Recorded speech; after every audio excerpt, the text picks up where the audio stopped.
Você sabe o que é a Previdência Social no Brasil? Mais do que apenas uma aposentadoria pública, ela representa o conjunto de regras constitucionais e legais que criam um sistema protetivo para atender às necessidades sociais. Rege o benefício a ser concedido ao trabalhador com o fim de assegurar-lhe amparo e apoio durante e ao final de sua vida produtiva. As primeiras legislações previdenciárias brasileiras datam de 100 anos atrás. De lá para cá, a política previdenciária brasileira transcorreu em 100 anos entre avanços e retrocessos, tendo como marca uma concepção de política de proteção social ao trabalho.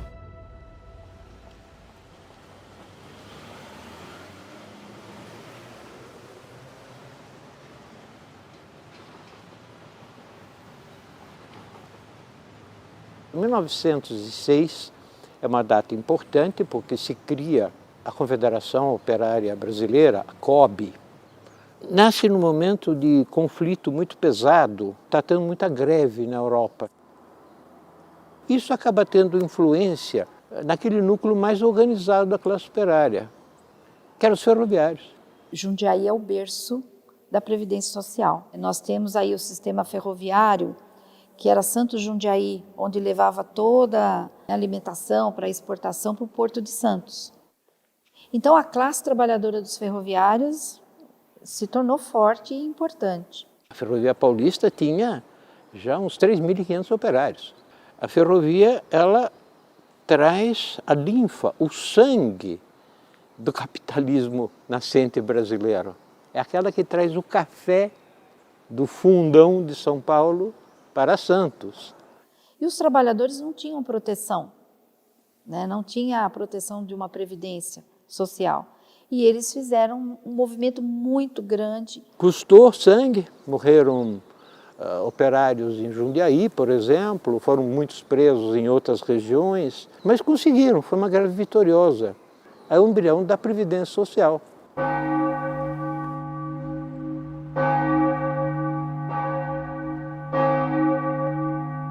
Começou em 1914 a Grande Guerra Mundial. Era a guerra de trincheiras e a mobilização era de milhões de pessoas.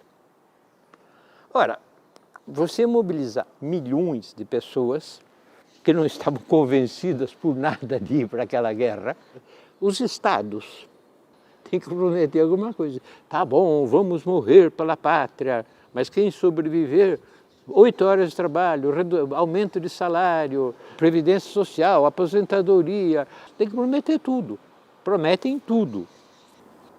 E aquela mobilização modifica o quadro aqui em São Paulo. O café perde importância momentânea, porque ninguém está pensando em importar café. Eles estão precisando de outras coisas, sobretudo têxtil. Houve uma marcha, não só agora das mulheres, com apoio dos outros trabalhadores, na fábrica Rosângela, para parar aquela fábrica. O secretário de Segurança da época, o Eloy Chaves, mandou meter a marreta. E caiu morto um jovem, né? O jovem Martinez. Isso chocou demais, isso chocou demais. E as fábricas de São Paulo começaram a fechar.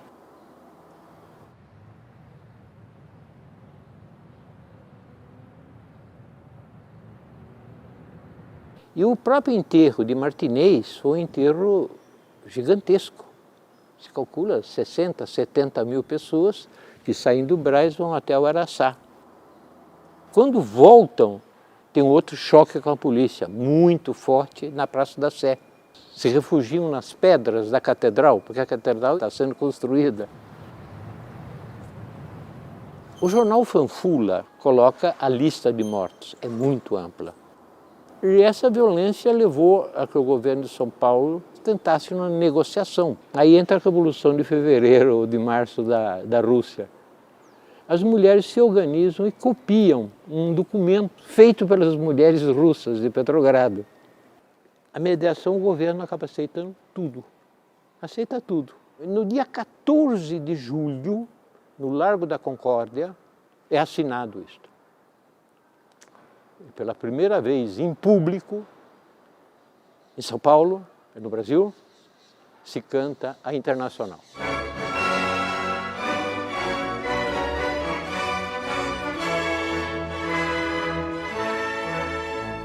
Libertação de todos os presos. Nenhum trabalhador será demitido. Proibição do trabalho para menores de 14 anos. Abolição da presença feminina e de menores de 18 anos nos turnos noturnos.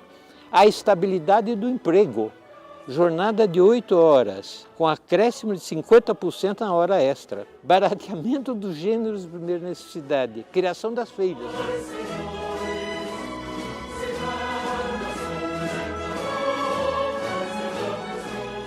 E, sem dúvida nenhuma, isso vai influenciar o Eloy Chaves. Ele que é o repressor, depois mediador, e como deputado fazia algo útil, que é a primeira lei da Previdência.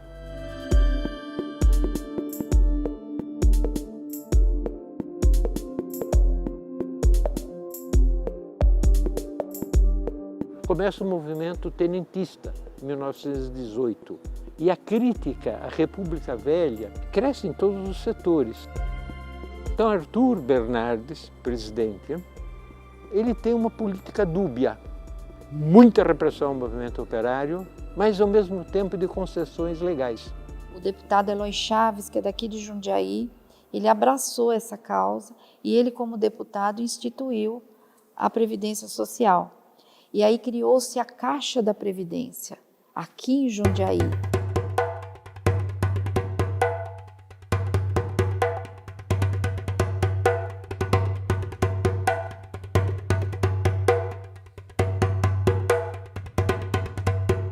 Parte de uma necessidade nasce junto com o próprio movimento sindical no Brasil.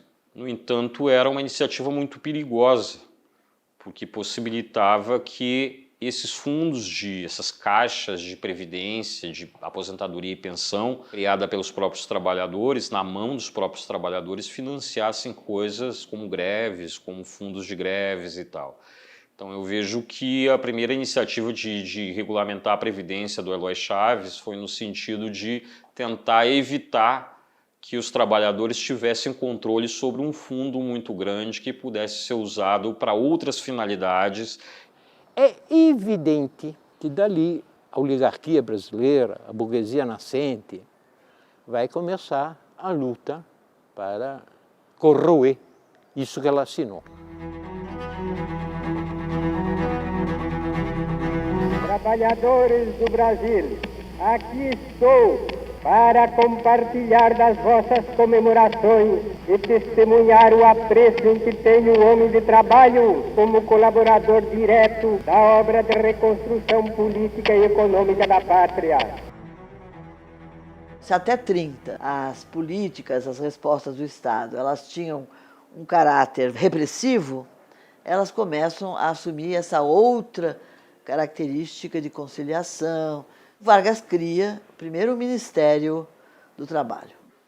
Ele vai criando a legislação sindical, a legislação que protege o trabalho do menor, algumas iniciativas na área da saúde. Foi uma concessão, evidentemente, só que uma concessão muito mediada, porque quando ele diz que só os sindicatos, os trabalhadores sindicalizados nos sindicatos oficiais é que vão ter a proteção trabalhista e a proteção previdenciária, na verdade ele escolheu os sindicatos que ele próprio poderia controlar e os sindicatos que eram combativos, os sindicatos antigos, acabaram sendo esvaziados, enterrados e depois reprimidos e perseguidos. Veja o que o Getúlio Vargas dizia desse ministério. A sua norma de ação consiste em substituir a luta de classes, negativista e estéril, pelo conceito orgânico e justo de colaboração entre as classes, com severa atenção às condições econômicas do país e aos reclamos da justiça social. É preciso impor a paz do trabalho e, fazendo a revolução, antes que o povo a faça, resolver a questão social de forma pacífica. Quando você pensa na questão social no mundo europeu, em meados do século XIX, a reivindicação da classe trabalhadora era um sistema protetivo, era a jornada de trabalho. Claro, então atende a demandas e necessidades dos trabalhadores do mundo inteiro. E claro que aqui também.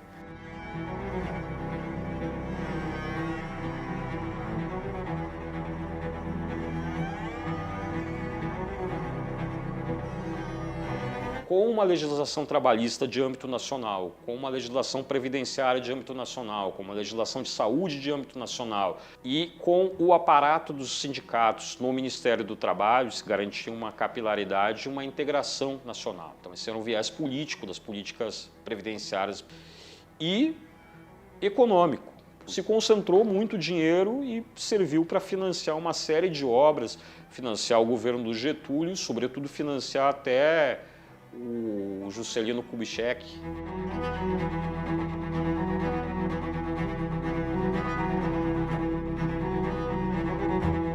A estratégia político-desenvolvimentista do governo Kubitschek implicou a criação da Lei Orgânica da Previdência Social em 1960.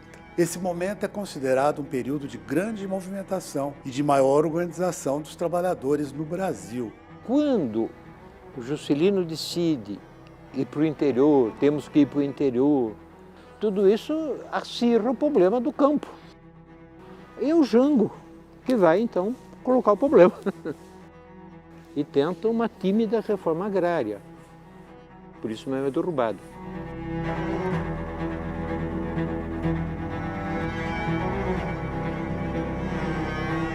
O período entre 1964 e 1984 foi de retrocesso nos direitos sociais, embora os trabalhadores, ainda que amordaçados pelas prisões, pelas torturas, empreendessem diversos movimentos de resistências e estratégias de lutas, sobretudo no ABC paulista. A Previdência foi utilizada como compensação à ditadura militar, ao arroxo salarial, de forma assistencial e, ao mesmo tempo, como expansão de cobertura previdenciária. Aí vão entrar trabalhadores domésticos, autônomos, o setor rural, a criação do INPS. Então, é uma expansão grande da Previdência Social. É como se fosse uma espécie de moeda de troca, né? Nós tiramos os direitos políticos e ofertamos, né, direitos sociais, principalmente nos anos mais duros da ditadura. Isso vem ali no início dos anos 70. Na opacidade lá do regime militar, onde não tinha controle democrático algum sobre o orçamento, me parece evidente, né, que a ditadura utilizou recursos da Previdência para obras faraônicas, né, Ponte Rio-Niterói, Transamazônica. Tem um texto muito legal do Pedro Campos, que se chama Estranhas Catedrais, né, onde ele vai falar das obras da ditadura e a relação da ditadura com a construção civil.